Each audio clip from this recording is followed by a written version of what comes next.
আসসালামু আলাইকুম, কি খবর? সকলে ভালো আছেন? আসলে আপনারা যারা যারা বিদেশ আসতে চান অথবা বিদেশ যাওয়ার চিন্তা ভাবনা করতেছেন অথবা এসে পড়ছেন তারা তো আসছেনই। যারা আসতেছেন ভাই, অনেক চিন্তা ভাবনা করে আসবেন। ভালো একটা ডিসিশন নিয়ে যদি আপনার মনে হয় যে এটা করলে ভালো হইব, তাহলে আপনি বিদেশ আসবেন। যদি কাজ জেনে থাকেন তাহলে আপনি বিদেশ আসার সর্বোচ্চ ট্রাই করতে পারেন। আর যদি কাজ না জানেন তাহলে আপনি প্রথমত কাজ শিখার চেষ্টা করবেন। বাংলাদেশ থাকতে কিছু একটা কাজ, অনেক কাজ আছে। আপনার যেটা পছন্দ ওই পছন্দ অনুযায়ী কাজটা শিখলে, আর যে প্রবাসে আসবেন যে কোনো দেশ হোক, ওই দেশটাতে ওই কাজের চাহিদা কেমন অথবা ওই কাজে আসবেন ওইভাবে আপনি কনফিডেন্স হয়ে শিওর হয়ে তারপরে আসবেন। তাহলে বিদেশ শান্তিতে কাজ করা যায় এবং থাকা যায়। এর বাদে হলে আপনার মনে করেন কাজ জানেন না, তাহলে আপনার যেমন সৌদি আরব, দুবাই, কুয়েত যে কোনো রাষ্ট্রে যান, আপনার অনেক হেনস্থার মধ্যে পড়তে হবে।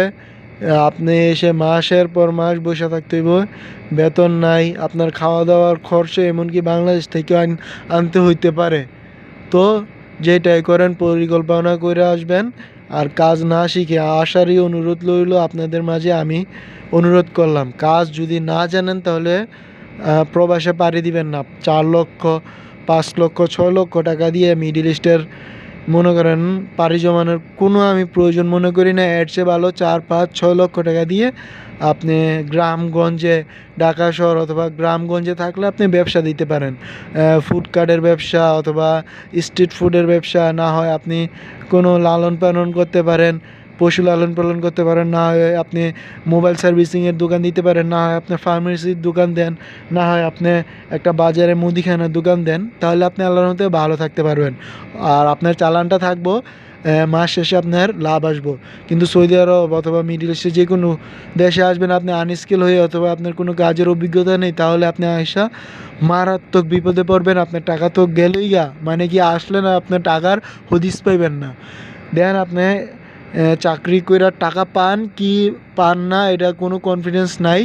সাপ্লাই কোম্পানি হইলে তো আপনি 3 মাস 4 মাস কাজ করলে 1 মাসের বেতন পাওয়া যায়।